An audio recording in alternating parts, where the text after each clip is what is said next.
The locksmith wouldn't look at me. That was the detail that stayed with me, not the cardboard boxes stacked on the porch of the house I had lived in for 24 years, not the November wind off Lake Champlain cutting through my cardigan, not even my stepson Wesley standing on the lawn with his arms crossed like a man supervising a delivery. It was the locksmith.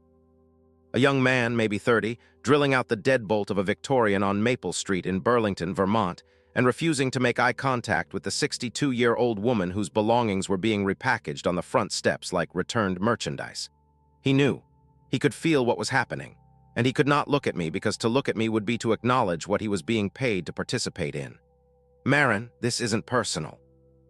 That was Wesley, 34 years old, standing on the lawn of the house his father had bought in 2001, wearing the wool peacoat I had picked out for him at Burlington Coat Factory when he was 19 and starting college. "The will is the will. Dad left the house to me. I have every right to occupy it. You have every right to find somewhere else to live. Wesley, your father died 6 weeks ago, and I gave you 6 weeks to find a place. That's 6 weeks more than the will required." I want to be precise about what the will required because the precision matters.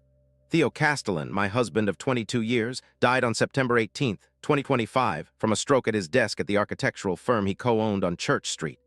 He was 67. We had been married for 22 years. I had been Wesley's stepmother for 24 years, having come into his life when he was 10 years old and his biological mother had been gone for 3 years already. Theo's will, drafted in 2003 and never updated despite 22 years of marriage, left the house, the savings, the investment accounts, and the 40% partnership stake in Castellan and Hayes Architecture, valued at approximately $3.8 million entirely to Wesley. To his biological son. His only son. I was not mentioned by name in the will. I was not mentioned at all. The document had been written when Theo and I had been married for 18 months, when the marriage was new, when, I suppose, he had not yet learned to think of me as the kind of person whose name belongs on a will. He had meant to update it. He had said so many times over the years. "I need to call Bernard about the will, Marin. I keep meaning to." Bernard was the attorney. Bernard had reminded Theo twice in 2010 and again in 2018. Theo had said he would handle it. He had not handled it. And on September 18th, 2025 at 2:47 in the afternoon, my husband collapsed at his desk while reviewing blueprints for a public library in Montpelier, and the will that he had meant to update for 22 years became the legal instrument that determined the next chapter of my life. The next chapter began on the front lawn of the Maple Street house, on a November afternoon, with a locksmith who would not look at me and a stepson who was using the word personal as if he had any standing to define what was and was not personal between us. "Wesley, I helped raise you. You married my father. There's a difference. I packed your lunches. I drove you to soccer practice. I sat in the audience at your high school graduation, your college graduation, your law school graduation. I held your hand at your father's funeral 6 weeks ago. And I'm grateful for all of that, truly, but gratitude doesn't equal ownership. The house was Dad's, now it's mine. I'm sorry, Marin. This is just how it has to be." He called me Marin, not Mom. He had never called me Mom. I had never asked him to. But for 24 years he had called me Mar, the shortened version, the affectionate version, the version that meant something between us. On the front lawn of a house I had lived in for 24 years, he called me Marin, and the formality of those 2 syllables told me everything about what was coming next. The boxes on the porch contained 24 years of a life that had been efficiently sorted into the category of things Wesley considered mine, and the category of things Wesley considered the estates. The distinction had been made by Wesley alone, sometime in the 6 weeks between his father's funeral and that November afternoon, and it had been made with the cold accounting of a man who had recently graduated law school and had apparently decided to practice on his own family. My clothing was mine. The cookware I had purchased over 2 decades was the estate's because it had been used in the estate's kitchen. My books were mine. The bookshelves that held them were the estate's. My grandmother's quilt, brought from my childhood home in St. Albans when I married Theo in 2003, was mine. The bed frame it had rested on for 22 years was, somehow, the estate's. I did not argue. I had not argued about any of it. I had simply watched, for 6 weeks, as Wesley methodically photographed and cataloged the contents of the house.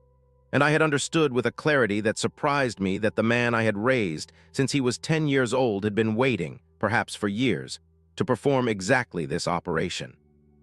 I loaded the boxes into a 2017 Subaru Outback that Theo and I had bought together, and that, mercifully, had been titled in both our names. which meant it was the one significant asset I retained from 22 years of marriage.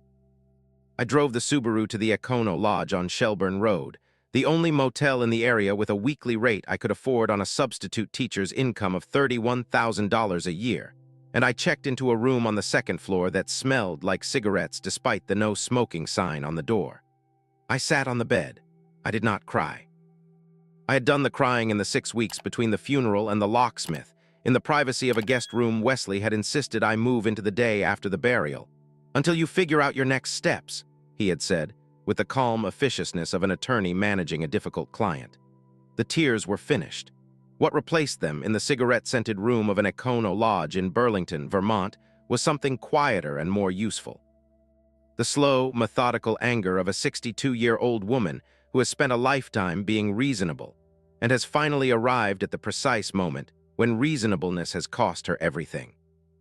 But before I tell you about the knock on the motel door 3 months later, before I tell you about the man who introduced himself as Wesley's biological father, and the documents he carried in a manila envelope that would unmake everything Wesley believed about himself, I need to tell you who I was before any of this. Because the woman who checked into the Econo Lodge was a woman who had spent 24 years believing she had built something with the Castellan family, and the woman who opened that motel door 3 months later was someone who had learned, in the most expensive possible way, that building requires 2 people, and that one of them had been waiting his whole life to demolish what we built. My name is Marin Bellwether, the surname I have just legally reclaimed after 22 years as Marin Castellan. I was born on March 3, 1963, in St. Albans, Vermont, the only daughter of a dairy farmer and a schoolteacher. I grew up in a clapboard farmhouse on Route 105, helping my father with the morning milking before the school bus came, doing my homework at the kitchen table while my mother graded papers across from me. I went to the University of Vermont on a partial scholarship, studied elementary education, graduated in 1985, and began teaching 2nd grade at Hunt Middle School in Burlington that same fall. I taught for 18 years before I met Theo. I have always been, by inclination and training, a woman who watches children carefully and learns to read what they are not saying. I should have read Wesley more carefully. I met Theo Castellan in the spring of 2002 at a fundraiser for the Flynn Theater on Main Street, the kind of community event where Burlington's professional class gathered to drink mediocre wine and write checks. I was 39 years old, unmarried, a 2nd grade teacher with a small apartment on North Winooski Avenue, and a life I had built carefully and on my own terms. Theo was 44, a widower of 3 years, an architect with a 10-year-old son, and a reputation in Burlington for designing libraries and community centers that won regional awards and made very little money. His first wife, Caroline Castellan, had died of ovarian cancer in 1999, when Wesley was 7. The story I was told that night, by Theo himself, over plastic cups of Cabernet, was that Caroline had been diagnosed in February of 1999 and had died in November of the same year, and that the 9 months between diagnosis and burial had been the worst of his life, and that he had spent the 3 years since then trying to raise Wesley alone and trying to remember how to be a person who was not actively grieving. I want to be clear about what Theo told me about Caroline, because what he told me became the foundation of everything I believed about Wesley for the next 24 years. Caroline Castellan, born Caroline Whitfield in 1965, had been a graphic designer at a small firm in Burlington. She had met Theo in 1989, married him in 1991, given birth to Wesley in 1991. The marriage, by Theo's account, had been a happy one until the diagnosis. There had never been any question about Wesley's paternity. Wesley was Theo's son, in every legal and biological sense that mattered. Theo had a framed photograph on his desk of Caroline holding newborn Wesley in the maternity ward at the University of Vermont Medical Center, and he had 1,000 photographs in albums of the 3 of them together, and he had the kind of grief that does not need to be explained because it is visible in the way a man stands at the kitchen sink at 11 at night staring at nothing. I believed him. There was no reason not to. I married Theo Castellan in October of 2003 in a small ceremony at the Unitarian Church on Pearl Street with 40 guests and a reception at a restaurant on the waterfront. Wesley was 12 years old. He was the ring bearer. He wore a small gray suit. He smiled in the photographs. He did not call me Mom that day or any day, and I did not expect him to. I had not come into his life to replace Caroline. I had come into his life to be something new, the second woman, the stepmother, the one who would help raise him without pretending to have given birth to him. I was clear with him about this from the beginning. I'm not trying to be your mom, Wesley. I'm just going to be Marin. I'm going to be here and I'm going to help and I'm going to love you and you don't have to call me anything you don't want to call me. He called me. By his 13th birthday, by the 7th month of my marriage to his father, he had landed on Mar, and I had let him keep it because it was his choice, and because it sounded in his 13-year-old voice like an accomplishment. For 22 years, I was Mar to Wesley. I drove him to soccer practice at the South End fields. I sat with him in the kitchen on Maple Street and helped him with algebra homework and then geometry homework, and then in high school with his college application essays. When he was 16 and got his learner's permit, I was the one who took him out driving on the back roads of Charlotte and South Burlington because Theo's anxiety made him a terrible passenger and a worse instructor. When Wesley was 18 and accepted to Middlebury College, I cried in the kitchen and Wesley hugged me and said, "Thanks, Mar, for everything." He meant it. I am certain he meant it. The boy who said those words was not the man who stood on the lawn 16 years later and called me Marin. Something changed in Wesley somewhere between his graduation from Middlebury in 2013 and his graduation from Vermont Law School in 2018. I have spent the months since Theo's death trying to identify the exact moment, the precise turn, and I cannot. It was gradual the way erosion is gradual. The phone calls became shorter. The visits home became less frequent. The Mar became Marin in certain contexts, when Wesley was speaking about me to colleagues or, eventually, to his fiancée, a woman named Pilar Esquivel whom he had met in his second year of law school and married in the summer of 2021 in a ceremony I helped pay for. Pilar was polite to me in the manner of a woman who had been briefed. There was something rehearsed in her warmth, something I noted at the time and then dismissed as the natural awkwardness of a new daughter-in-law meeting her husband's stepmother. I understand now that Pilar had been told something about me by Wesley that had shaped her every interaction with me from the moment we met. I do not know exactly what she was told. I suspect it was some version of the story Wesley would eventually tell himself out loud, on the lawn on Maple Street, the story in which I was a woman who had married his father, who had occupied his mother's house, who had been pleasant company for 2 decades, but who had never been, in any meaningful sense, family. The story in which I was an extended guest. I do not know when Wesley began telling himself this story. I only know that by the time Theo died, the story was complete in Wesley's mind, and that the will, written in 2003 and never updated, was the document Wesley needed to make the story legally true.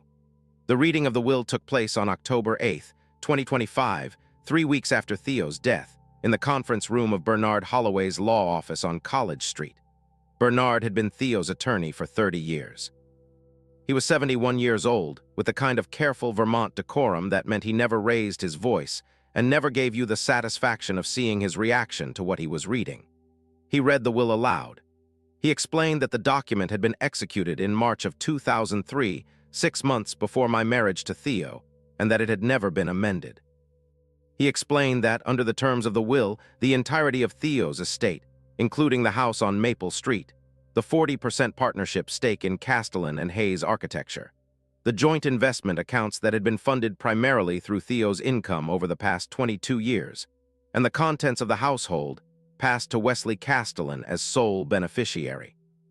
He explained that I was entitled to the contents of one joint checking account, containing approximately $4,200, and to the 2017 Subaru Outback, because the title was in both our names. Bernard looked at me when he finished reading. His face was composed, but his eyes carried the specific apology of an attorney who has seen this exact scenario play out before and who knows that the law does not require fairness. "Marin," he said, "I want you to know that I spoke with Theo about updating this will at least twice. He intended to. He simply did not." Wesley was sitting across the conference table. He was wearing a charcoal suit that I had never seen before. He was 34 years old, the same age I had been when I met his father, and his face during Bernard's reading had been a study in controlled neutrality. When Bernard finished speaking, Wesley said, "I understand this is difficult, Marin. I want to be reasonable. I'll give you 6 weeks to find suitable accommodations and remove your personal belongings from the house."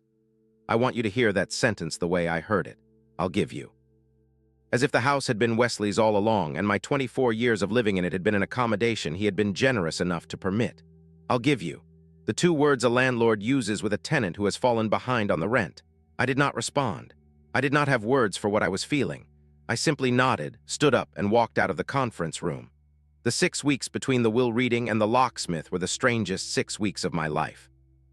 Wesley moved into the house on Maple Street within days of the funeral, citing the need to begin transitioning the estate. He took the master bedroom. He moved my belongings into the guest room at the end of the hallway, the small room with the slanted ceiling where I had stored Christmas decorations for 22 years. He framed this as a kindness. "You can stay here while you find a place, Marin. I want to make this as smooth as possible."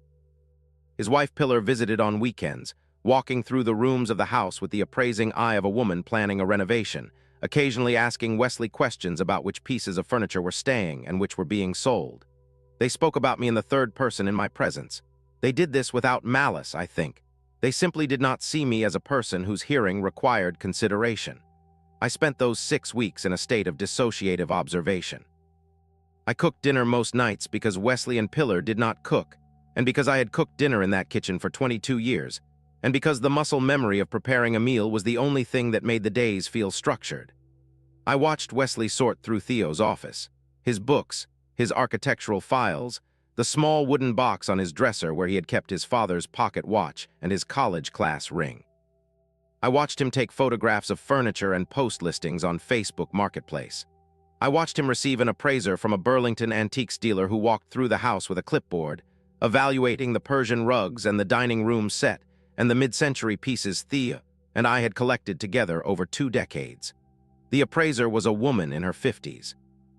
She looked at me at one point in the dining room with an expression of profound discomfort and asked Wesley in a low voice, "Is this an estate sale or?" And Wesley said, "It's a transition. The previous occupant is relocating." The previous occupant, that was me. In the home I had lived in for 24 years, I had been reclassified as the previous occupant, and the woman with the clipboard was uncomfortable enough that she would not meet my eyes for the remainder of her visit. On the morning of the locksmith, November 4th, 2025, I walked through the house one last time before the boxes were taken outside.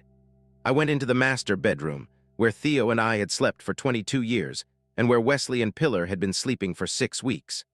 I went into Theo's office, where I had brought him coffee 1,000 mornings while he worked on his drafting table. I went into the kitchen, where I had taught Wesley to crack eggs when he was 11 years old, where I had decorated his birthday cakes from age 12 through age 18, where I had stood at the sink and watched the snow fall over the back garden every winter for 2 decades. I did not cry. I had decided somewhere in those 6 weeks that I would not give Wesley the gift of my tears. He had taken enough. He would not take that. The Econo Lodge on Shelburne Road became my residence. I paid $290 a week, which on a substitute teacher's salary of $31,000 a year meant that I was burning through the $4,200 in the joint checking account at a rate that would leave me destitute by spring. I needed to find permanent housing. I needed to find a steady teaching position, having let my full-time certification lapse during my marriage when Theo had earned enough that we had decided I would substitute teach for flexibility. I needed to do 100 practical things, and I did them methodically in the cigarette-scented room with the broken lamp and the heater that rattled all night. What I did not do during those first weeks at the Econo Lodge was think very hard about Wesley's biological mother. Caroline Castellan, dead since 1999, was a closed file in my mind. I had no reason to open it. I would have a reason in approximately 10 weeks. The knock came on February 9th, 2026 at 4:17 in the afternoon. I remember the exact time because I had just finished a long-term substitute assignment at Edmonds Middle School, a 3-week stint covering for a 6th-grade language arts teacher on maternity leave. And I had been sitting on the edge of the bed in room 214 of the Econo Lodge, calculating whether the $1,840 I had just earned would be enough to put down a security deposit on a studio apartment I had been looking at on North Avenue. I was tired in the specific way that 62-year-old women are tired after spending 6 hours managing 26 11-year-olds. I almost did not answer the door. I assumed it was housekeeping, or the manager, or one of the other long-term residents who occasionally knocked to ask if I had spare quarters for the laundry machine. I opened the door anyway. Standing in the hallway was a man I had never seen before. He was in his late 60s, tall, with the kind of weathered face that suggested decades of outdoor work, wearing a canvas jacket and holding a manila envelope and a Stetson hat in the same hand. His hair was gray, cut short, and his eyes were a pale blue that I would, in retrospect, recognize as the same pale blue as Wesley's. I did not recognize the resemblance in that first moment. I was too focused on the strangeness of his presence at my door. Mrs. Castellan. His voice was low and slow with an accent I could not immediately place.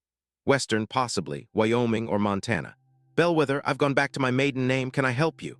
My name is Royce Avery. I'm sorry to come to you like this. I drove here from Sheridan, Wyoming, and I would have called ahead, but I didn't have your number. I tracked you to this address through a private investigator I hired in Burlington. I need to talk to you about Wesley, about Caroline, about 1991.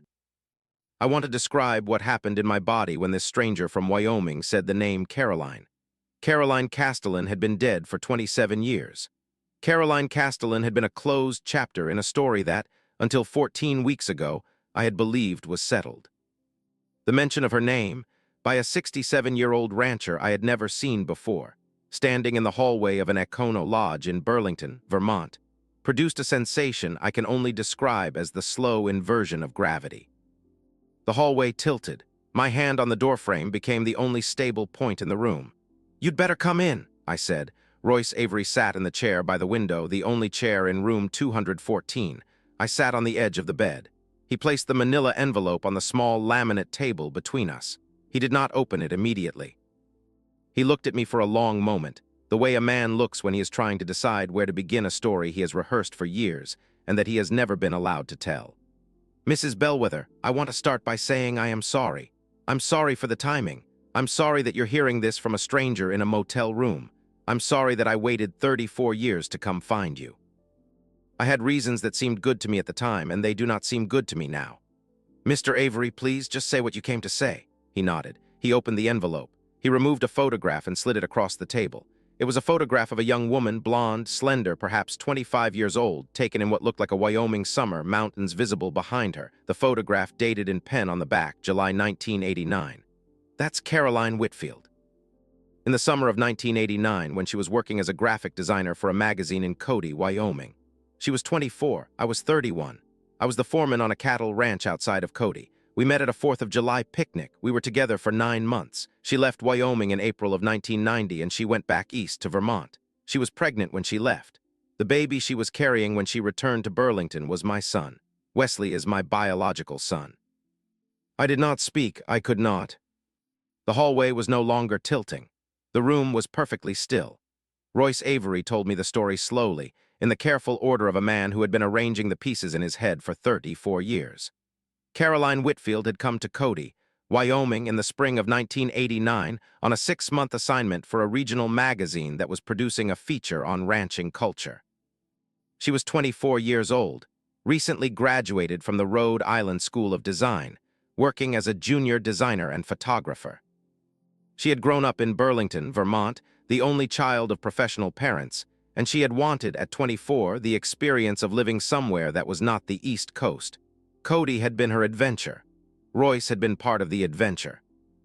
He was 31, recently divorced from a first marriage that had produced no children, working as foreman on a 12,000-acre cattle operation, and he had fallen for Caroline with the totality that men in their early 30s reserve for women who arrive in their lives like weather. They had been together for 9 months. They had talked about marriage. Caroline had been hesitant, Royce explained, because she was not sure she wanted to live the rest of her life in Wyoming, and Royce was not sure he could leave the ranch where his work and his family roots were located. In April of 1990, Caroline had told Royce she was returning to Vermont to think. She had not told him she was pregnant. Royce did not learn she was pregnant until October of 1990, when a mutual friend in Cody mentioned it casually in a letter, having heard it from someone who knew someone in Burlington.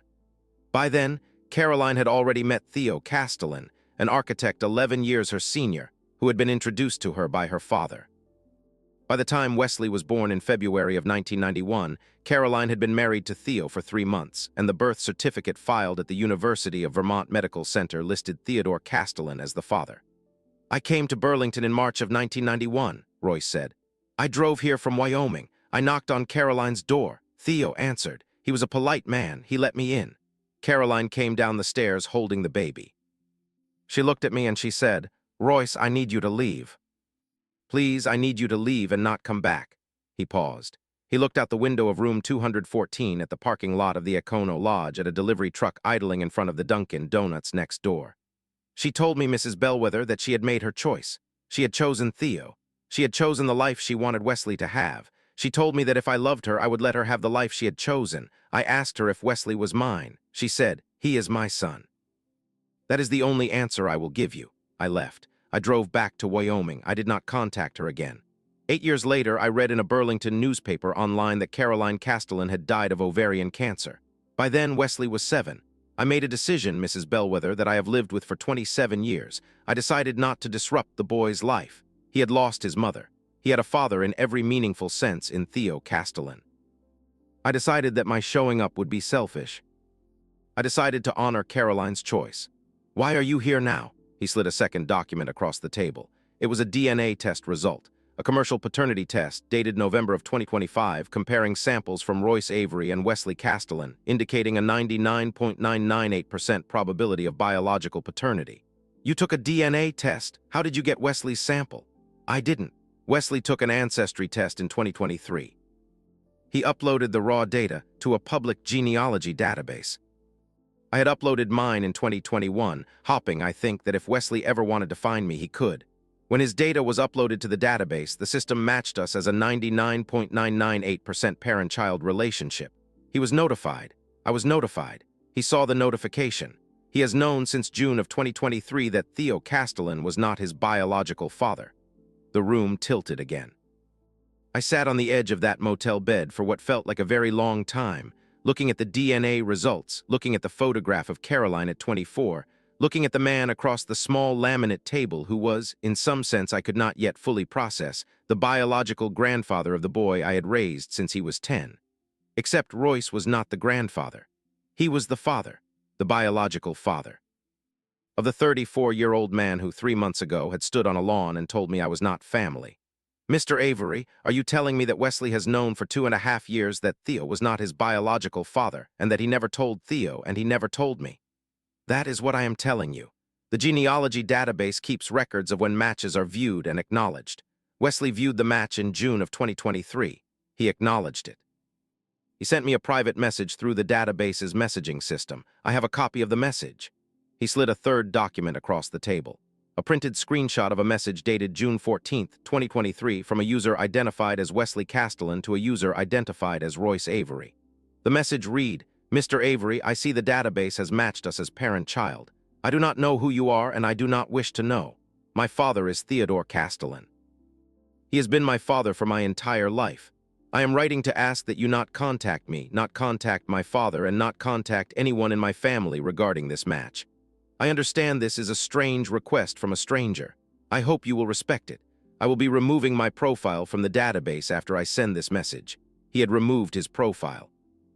But Royce had screenshotted the match and the message before the removal, because Royce, in his words, had been a man who had spent 32 years wondering if he would ever hear from his son, and when the message arrived telling him to disappear, he had not been willing to let the only evidence of the connection disappear with it.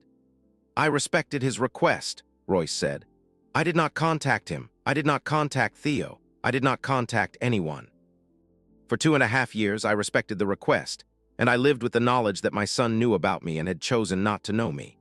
And then in November of 2025, my niece in Burlington, who knows the whole story, called me. She said she had read in the Burlington Free Press that Theodore Castellan, an architect, had died. She told me she had heard, through a friend who works at a moving company, that Wesley Castellan had moved his stepmother out of the house on Maple Street. She told me that you had been given 6 weeks to leave." He looked at me directly. "Mrs. Bellwether, I want to be clear about why I am here. I am not here to claim my son. He has made his choice about me. I respect it. I am here because I read the obituary, and I read about you, the surviving spouse, and I made some inquiries. I learned that you were a substitute teacher living in this motel. I learned that the will was a 22-year-old document that had never been updated. I learned that Wesley, who knew since June of 2023 that he was not Theo Castellan's biological son, allowed Theo to die without ever telling him, and then accepted the entirety of an estate that was left to him on the explicit legal basis of biological sonhood, and then used that estate to remove from her home the woman who had raised him for 24 years. I am here, Mrs. Bellwether, because what Wesley did is a fraud, legally, morally, and biologically. And I have come to give you the evidence to undo it." I looked at Royce Avery. I looked at the 3 documents on the table. I looked at the rattling heater in the corner of room 214 of the Econo Lodge on Shelburne Road. "Mr. Avery, why are you doing this for me? You don't know me." He thought about the question. He answered slowly, "Because Caroline would have wanted me to." The attorney I hired was a woman named Phaedra Lindgren, a 54-year-old estate litigator with an office on Battery Street and a reputation in Vermont for taking cases that other attorneys called unwinnable and winning them with the patient cruelty of a person who enjoyed her work. Royce paid the retainer. He insisted, "I have ranch land in Wyoming worth more than I need, Mrs. Bellwether. I have no children to leave it to except the one who told me to disappear. Let me spend some of it on something that matters." I accepted because I had no choice, and because I had begun, in the days following Royce's visit, to understand that the question of Wesley's inheritance was not a question of money. It was a question of whether a 34-year-old man would be permitted to commit a fraud against his dying father, his stepmother, and the entire institution of inheritance law, and walk away with $3.8 million as his reward. Phaedra reviewed the documents Royce had brought.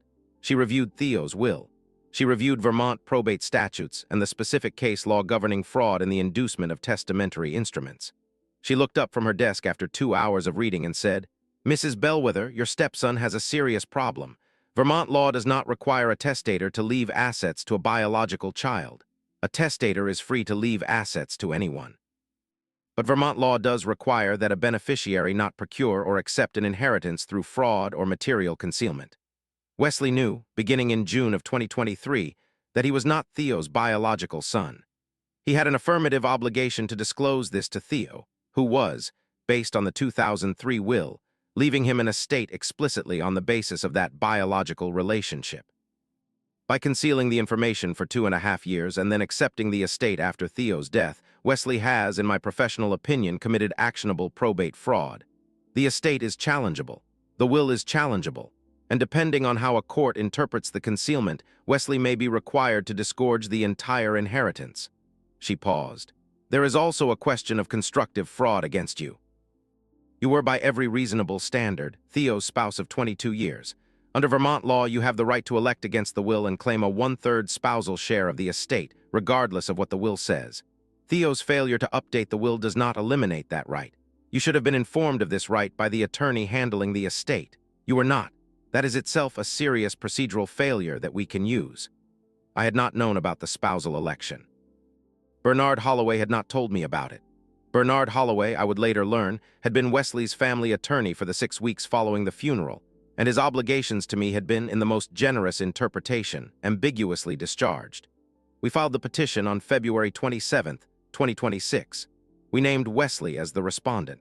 We requested an emergency injunction freezing the estate assets pending the outcome of the probate fraud claim. The injunction was granted on March 4th. By March 5th, Wesley could not sell the house, could not transfer the partnership stake, could not liquidate the investment accounts, could not do anything with the inheritance he had spent 5 months treating as his sovereign property.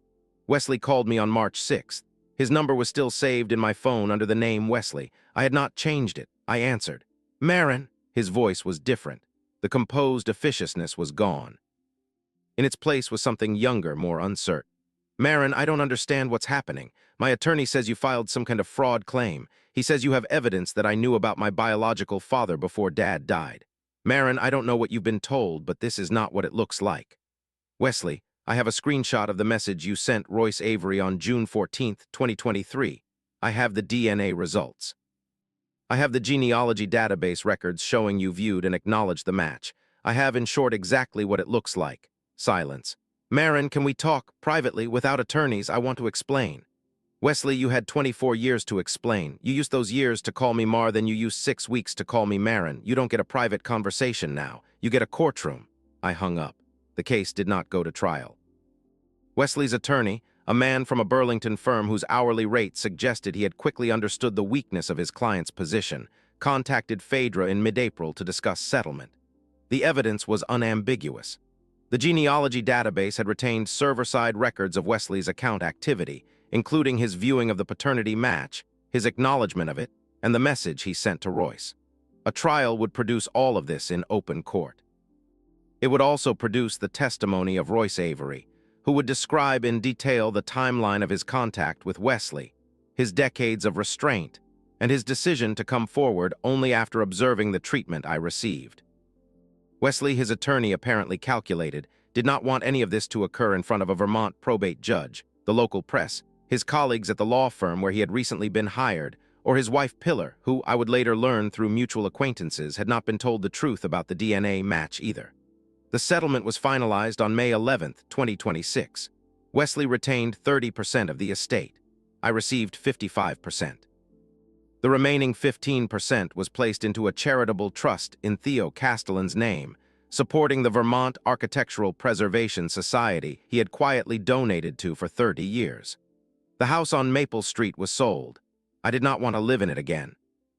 The proceeds, approximately $740,000, formed the core of a financial cushion that I will use to live the rest of my life with the dignity that 24 years of marriage should have, but did not automatically provide.